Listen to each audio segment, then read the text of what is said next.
Welcome to the Bettendorf Public Library's Take-Home Workshop. This time around we're going to be making edible, customizable cupcake toppers. Let's take a look at what's in our kit. The first thing you'll find in your kit are these candy melts. We got them in blue. This is what they look like when you get them in the store. And these are just candy discs. They come in all sorts of colors, and we'll be melting and piping these. So it's a nice thing to do because since you can get them in any color, you can make it customizable for every occasion. You will have a template in your kit that has an outfit on the front and then just a couple other designs on the back. You'll have a piece of parchment paper and a piping bag. The things that you'll need to supply are a pair of scissors and then some sort of a very flat blade to pry your cupcake toppers up off the parchment paper. So something like this, an offset spatula, a very fine knife, something along those lines will work just fine. You have other options here. You could also use a decorator's bag with a decorator's tip, one with a very fine hole. So if you're going to do that, you're going to want to melt your candy melts in a separate bowl. So you need a microwavable bowl and a spatula so then to transfer into the bag. But we're going to do it not with a metal tip, we're just going to use the tip of the bag. So of course the other thing you're also going to need is a microwave because that's how we're going to melt our candy melts. So let's give that a whirl, shall we? So to actually melt our candy melts, we're going to put them in the microwave and we're going to put them in there. We just put them in our decorator bag. We didn't cut the tip off yet. And I'm giving the top a twist so that it keeps it inside there. We're going to put it in there. We're going to go half power or defrost, so a low power setting for 30 seconds. So we'll do time defrost, 30 seconds, and we'll let that go. Once that's done, then we're going to take it out. We're going to use our hands to knead the bag. And then if it's not fully melted, which it probably won't be, we're going to put it back in. Then we're going to do 15 seconds. We're going to do 15-second intervals until it is melted. We want it to be soft enough that it will come out, but not completely liquidy. So it might take a little playing around.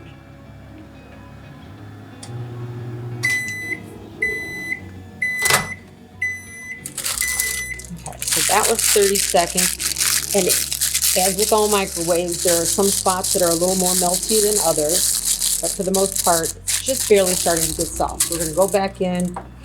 We're going to do 15 seconds on the defrost setting or 15 seconds on half power, and then we're going to knead it and keep doing that until it's good and melted.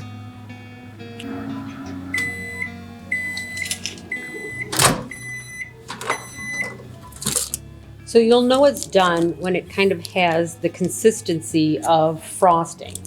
This one, in fact, might be a little bit softer than I needed to, but it'll stiffen up a little bit as I get ready for our next step. So I'm just going to take this out and let it sit on the counter for a second.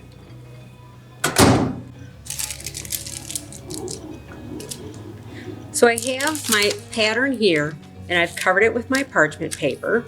And now I have my melted candy melts here, and I'm just going to snip the tip off the end here using my scissors. I'm not going to tip straight across. I'm going to try and cut it with a little bit of a curve to make it kind of a smoother ribbon of candy when it comes out.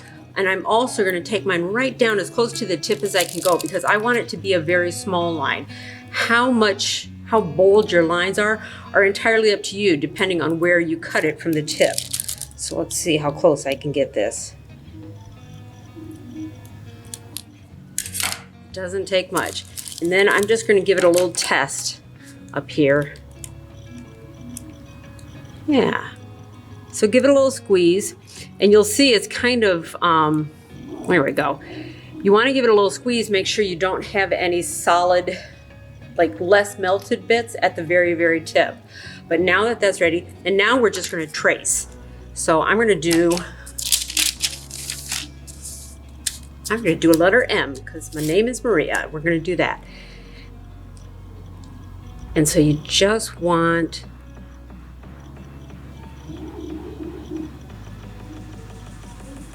to follow, okay? So that one, not good. And I think it's because my tip is getting a little bit clogged. So some of the candy melt wasn't melted enough, needed a little extra help. So I'm gonna go wash my hands and then I'm gonna come back and I'm gonna try again. Okay, I'm gonna try this again, and I changed my camera angle a little bit, as you can see. And the reason I did that is so that I can get to my letter without having to reach around the tripod, make it a little bit easier for me to write. I'm gonna give my bag another little knead here because it was sitting here for a couple minutes. It's starting to get a little stiff again. So you need to be constantly moving it if you can, because otherwise it softens up. And in this case, I'm gonna try a little bit off to the side again. Yeah, so my tip has gotten stiff. If you leave it sit long enough, once it cools, it gets stiff again. So I'm gonna pop this back in the microwave, probably for 15 seconds again at half power, and soften that up again, and then we'll be ready to go again. Okay, there we go. I gave it another 15 seconds. We're gonna give it a little pinch here to clean out the tip, and give it a squeeze, and there we go. Okay, so I have the back end twisted so it doesn't come out that way. A little bit of a tip come off at the top, and we're gonna try this again. Nice and slow.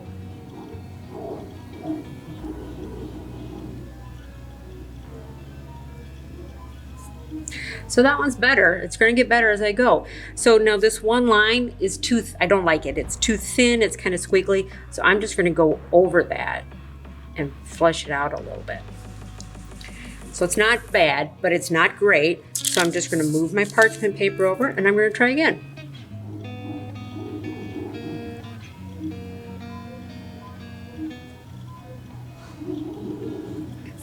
Oh, much better on that one. And we're gonna keep doing them. We're gonna keep practicing. They're gonna get better as we go. You wanna do more than you need for your cupcakes because these are delicate, and when you pull them off here, chances are you are going to have some breakage.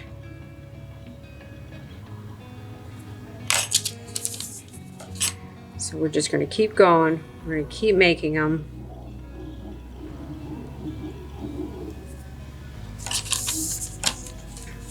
And I've got my tip right down by the parchment paper.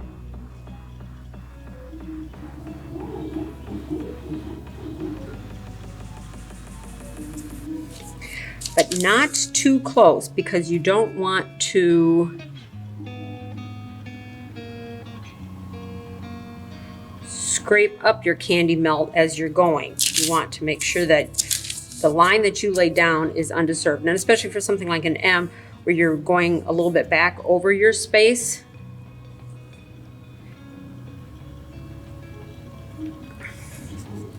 It's easy to pick it up. If you're doing something like an L, obviously much easier. I'm gonna flip over my pattern. I've got some more in the back here too.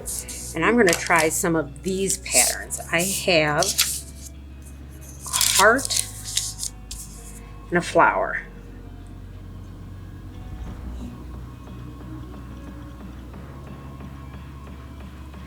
A little rocky. I think I can do better.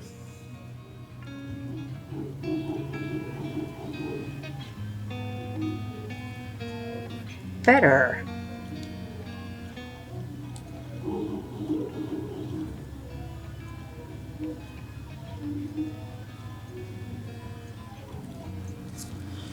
Oh, that's a fun one.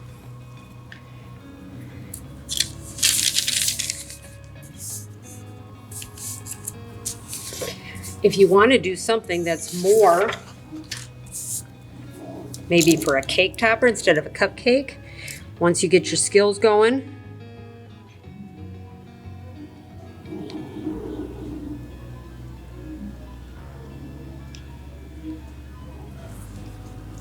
you can try writing words. You can do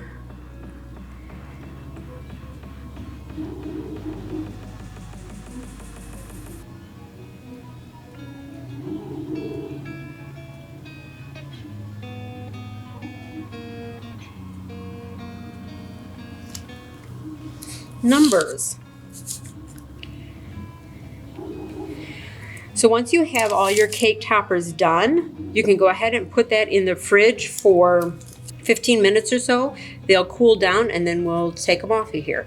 I gave you 6 ounces of candy melts. I've done all of these so far and I still have most of mine left.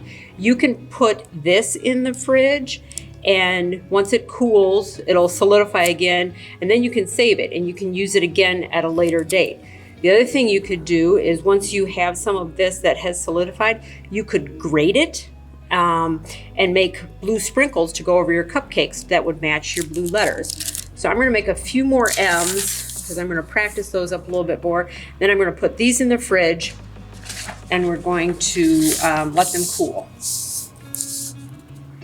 So I took my candy melts out of the fridge. They were in there for about 10 minutes, probably not even.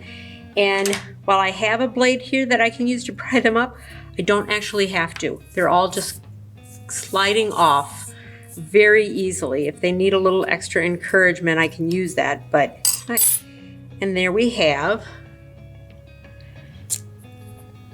There's one of my, I'm really proud of that one. Your monograms or your birthday numbers. And so we can just take those and we're just going to tuck them right into the frosting. And it just gives a little bit of customization, a little bit of glam. Let me try another one. I'm going to stick it in. Not quite. Oh, that one broke. See, they will break. They're pretty delicate. So in there and let's try our fun flower. It just popped right off of there. And how cute is that? I like the shapes better than the initials, I think. And we're going to do the same thing with our heart. And there you have it. So there you have your customized cupcake toppers that you made for your own special occasion. Thanks for joining us for this take-home workshop. We hope that you'll share what you do with us on social media, and we thank our friends for sponsoring the workshop.